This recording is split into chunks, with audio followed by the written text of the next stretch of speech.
शुरुआत में एक लड़की को दिखाया जाता है जिसका नाम एला है। एला हॉस्टल में अपनी एक दोस्त के साथ रहती है। उसको जंगल के नेचर से बहुत प्यार है, इसीलिए वो हर रोज जंगल घूमने जाती है। वहाँ उसने कुछ लकड़ी के घोंसले रखे हुए हैं जिनमें जंगल के पक्षी आराम से रह सकते हैं, क्योंकि एला को जंगल के जानवरों और पक्षियों से काफी ज्यादा प्यार था। तभी वहाँ पेड़ काटने वाली मशीनें आती हैं और एला उन्हें देखकर परेशान होने लगती है। एला उन्हें रोकने के लिए उनके पास जाती है, लेकिन उनके मालिक, जिसका नाम मैट है, वो एला से कहता है कि वो पेड़ों को काट कर यहाँ टावर बनाना चाहता है। एला ये सुनकर गुस्सा हो जाती है और अपने फोन से उसकी वीडियो रिकॉर्ड करने लगती है। मैट वीडियो बनाने से मना करता है और उसे समझाने की भी कोशिश करता है। इसके बाद एला अपने बॉयफ्रेंड के पास जाती है जो मुर्गियों के साथ रहता था। वो अपने बॉयफ्रेंड को सारी बात बताती है। फिर एला और उसका बॉयफ्रेंड मिलकर कॉलेज के कुछ छात्रों को पेड़ों की कटाई रोकने के लिए वहां लेके जाते हैं। वे वहां जाके नेचर को बचाने के नारे लगाने लगते हैं। तभी एला और उन छात्रों को कॉलेज में बुलाया जाता है, जहां उनका सामना मैट से होता है जो टावर बनाना चाहता है। मैट सभी छात्रों को समझाने की कोशिश करता है कि देश में तरक्की लाने के लिए वो टावर बनाना चाहता है। इससे लोगों को रोजगार मिलेगा और बहुत सारे लोगों को नौकरी मिलेगी। तभी एला मैट से सवाल करती है कि अगर तुम जंगल काट दोगे तो यहाँ के जानवर और पक्षी कहाँ जाएंगे। इस बात का जवाब मैट के पास नहीं होता और वो चुप हो जाता है। यानी एला उस मीटिंग में मैट पर भारी पड़ जाती है। मैट समझाने की कोशिश करता है, लेकिन उसकी कोशिशें नाकाम जाती हैं। तभी एला को कॉलेज के प्रिंसिपल का नोटिस मिलता है कि उसे कॉलेज से बाहर निकाल दिया गया है। एला समझ जाती है कि मैट बहुत अमीर है और उसी ने ऐसा करवाया है। अगले दिन एला की आंख मैट के घर पर खुलती है और वो ये देखकर अचानक डर जाती है। वो मैट से सवाल करती है कि आखिर वो यहाँ कैसे आई, और एला के बदन पर एक भी कपड़ा नहीं था। एला मन में सोचती है कि शायद मैट ने उसके साथ कुछ गलत किया होगा। तभी मैट बताता है कि तुम कल रात एक पार्टी में गई थी, जहाँ मैट एला से मिलता है और कहता है कि वो जंगल के जानवरों और पक्षियों को कुछ नहीं होने देगा, बल्कि उन्हें किसी बड़े जंगल में छुड़वा देगा। लेकिन एला को उस पर भरोसा नहीं था, इसीलिए वो उससे बात भी नहीं करना चाह रही थी। एला उसे ताना भी देती है कि उसने उसे कॉलेज से बाहर निकलवाया। तभी जाते हुए एला के पास प्रिंसिपल का फोन आता है कि वो दोबारा कॉलेज ज्वाइन कर सकती है। ये सुनने के बाद एला वापस मैट के पास जाती है और बैठकर उससे बात करती है। मैट वहां उसे एक कहानी सुनाता है कि उसने बचपन में आवारा कुत्तों को चुरा लिया था और उन्हें किसी अच्छी जगह पहुंचा दिया था। इसी तरह वो जंगल के जानवरों के साथ भी करेगा। लेकिन एला उसकी बात नहीं मानती और नशे में ही वहां से जाने लगती है। वो अपनी कार लेकर डॉग हाउस पहुंचती है और चोरी छुपके उसके अंदर जाके वहां के सारे कुत्तों को आजाद कर देती है। ऐसा करते हुए वहां के गार्ड उसे देख लेते हैं और पुलिस को कॉल करने लगते हैं। एला सभी कुत्तों को अपनी गाड़ी में बिठा रही थी। तभी अचानक मैट वहां आता है और गार्ड को समझाता है कि पुलिस को कॉल न करें। फिर मैट जल्दी जल्दी एला की गाड़ी में बैठकर एला को अपने घर ले आता है। तभी एला मैट से पूछती है कि उसने उसके साथ कुछ गलत तो नहीं किया। मैट जवाब देता है कि उसने ऐसा कुछ भी नहीं किया, क्योंकि वो इतना घिरा हुआ नहीं है। जाते हुए मैट एला से एक शर्त रखता है, मेरे साथ 7 दिन गुजारो। तुम मेरे घर आओ, मेरी दुनिया देखो। अगर 7 दिन बाद भी तुम चाहो कि मैं अपना प्रोजेक्ट वापस ले लूं तो मैं ले लूंगा। लेकिन एला वहां से अपनी कार लेके चली जाती है, लेकिन रास्ते में उसकी कार खराब हो जाती है। वो पैदल ही अपने रूम में जाती है और उसे पता चलता है कि उसके रूम में कोई और रहने आ चुका है और अब एला वहां नहीं रह सकती। तभी मैट उसके रूम के नीचे आता है और उसे गाड़ी गिफ्ट करता है, लेकिन एला उसे लेने से इनकार कर देती है और बोलती है कि वो बिकाऊ नहीं है। तभी एला अपने बॉयफ्रेंड के पास जाती है और उसे मैट की सारी बात बताती है। अगर उसे जंगल बचाना है तो 7 दिन उसे मैट के साथ रहना होगा। एला का बॉयफ्रेंड ऐसा करने से मना करता है, लेकिन एला के पास अब रहने के लिए जगह भी नहीं थी। इसीलिए वो मैट का प्रस्ताव मान लेती है और अपने बॉयफ्रेंड को भरोसा दिलाती है कि वो जंगल को बचाकर रहेगी।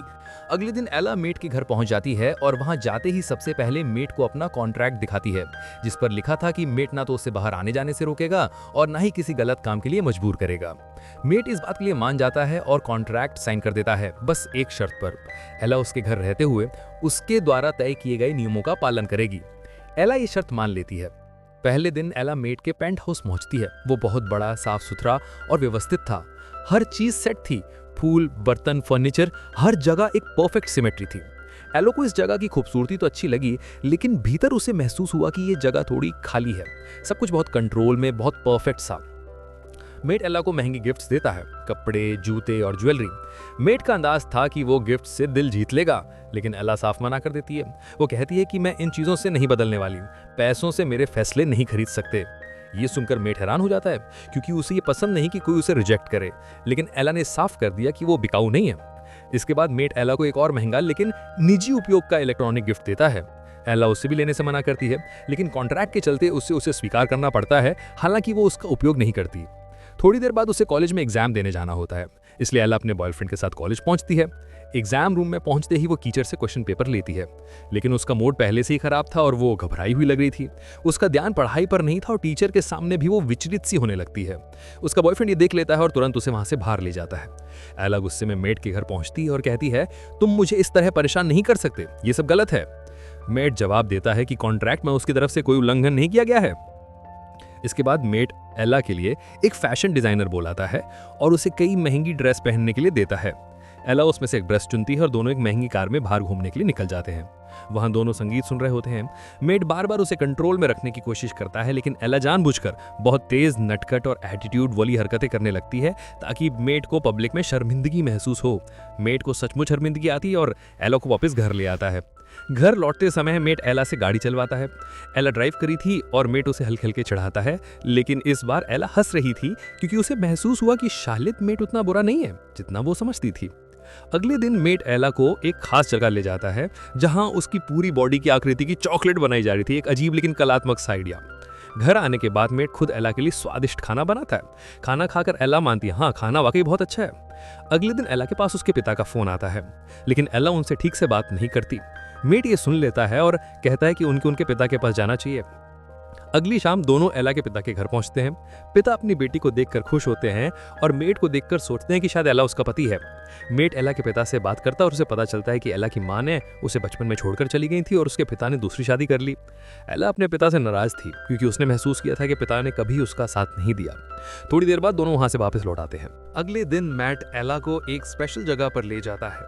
वो एला को हेलीकॉप्टर में बिठाकर जंगल की वादियों में ले जाता है।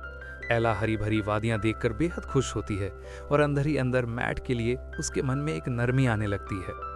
दोनों जंगल में घूमते हैं और एला को वहां बहुत अच्छा लगता है। तभी एला के पास उसके बॉयफ्रेंड का कॉल आता है। वो उसे तुरंत वापस बुलाता है, लेकिन एला लौटने से मना कर देती है और उसे दोबारा फोन ना करने को बोल देती है। इसके बाद एला और मैट नाव पर बैठते हैं और दोनों वहीं जंगल के पास एक रात बिताते हैं। उस रात एला मैट से पूछती है, क्या तुम मेरे लिए अपना प्रोजेक्ट छोड़ नहीं सकते? मैट कोई जवाब नहीं देता। अगले दिन दोनों वापस घर लौट आते हैं। घर पहुंचकर मैट एला के शरीर पर एक आर्टिस्टिक पेंटिंग बनाने लगता है क्योंकि एला को पेंटिंग बहुत पसंद थी। पेंटिंग धीरे धीरे बड़ी होती जाती है और माहौल थोड़ा तनावपूर्ण हो जाता है।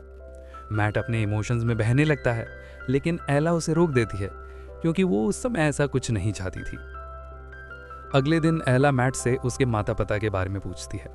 ये सुनकर मैट एला को अपने माता पिता से मिलाने ले जाता है। शुरुआत में मैट के पिता एला से अच्छा व्यवहार करते हैं, लेकिन जैसे ही उन्हें पता चलता है कि एला मैट के प्रोजेक्ट को रोकना चाहती है और उसे पेड़ पौधों से बहुत प्यार है, वो एला पर भड़क जाते हैं। वो नेचर को लेकर एला को ताने देने लगते हैं, जैसे तुमने जो मेकअप लगाया है वो भी पेड़ पौधों से ही बना है। ये सुनकर मैट को गुस्सा आता है और वो अपने पिता को शांत कराता है। इसके बाद मैट एला को अपना पुराना घर दिखाने ले जाता है। दोनों ऊपरी मंजिल पर चले जाते हैं। वहां मैट अपने पिता की ओर से एला से माफी मांगने की कोशिश करता है, लेकिन उसी दौरान एला को मैट पर बहुत भरोसा और स्नेह महसूस होता है और वो अपनी भावनाओं को रोक नहीं पाती। दोनों एक दूसरे के करीब आते हैं और एक मजबूत भावनात्मक जुड़ाव महसूस करते हैं। इसके बाद एला को लगता है कि मैट शायद सच में एक अच्छा इंसान है, लेकिन लौटते समय एला को एहसास होता है कि बात इतनी सीधी नहीं है। मैट सिर्फ रोमांस में दिलचस्प नहीं था, वो एला को इमोशनली कंट्रोल करना चाहता था ताकि वो उसके खिलाफ चल रहे एनवायरमेंटल प्रोटेस्ट को कमजोर कर सके। यही उसका असली गेम था। एला को यह तब समझ आता है जब उसे पता चलता है कि मैट ने अपना प्रोजेक्ट रोकने का वादा सिर्फ उसे मैनिपुलेट करने के लिए किया था। यानी 7 दिन वाला समझौता प्यार नहीं, एक इमोशनल ट्रैप था। इसके बाद एला उसे पूरी तरह दूर हो जाती है। वो मैट को साफ साफ कहती है कि वो उसके सपनों, उसके एक्टिविज्म और उसकी सेल्फ रिस्पेक्ट को खरीद नहीं सकता। एला के चले जाने के बाद मैट भी परेशान रहने लगता है क्योंकि उसे पता चलता है कि उसके अपने पिता ने उसे धोखा दिया था। जिस जगह मैट टावर बनवाने वाला था वो जमीन दलदली थी और उसके पिता सिर्फ उस जमीन को बेचना चाहते थे। मैट उनके लिए अनजाने में एक मोहरा बन रहा था।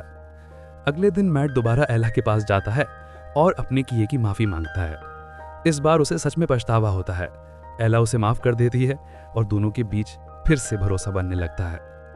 मैट एला को अपने तरीके से प्यार और सम्मान देता है और एला भी उसके साथ खुश रहती है और यहीं पर यह कहानी समाप्त हो जाती है। ये कहानी हमें सिखाती है कि किरदार बेचकर प्यार नहीं मिलता और जो रिश्ता ताकत के इम्बैलेंस पर खड़ा हो, वो कभी असली रिश्ता बन नहीं सकता।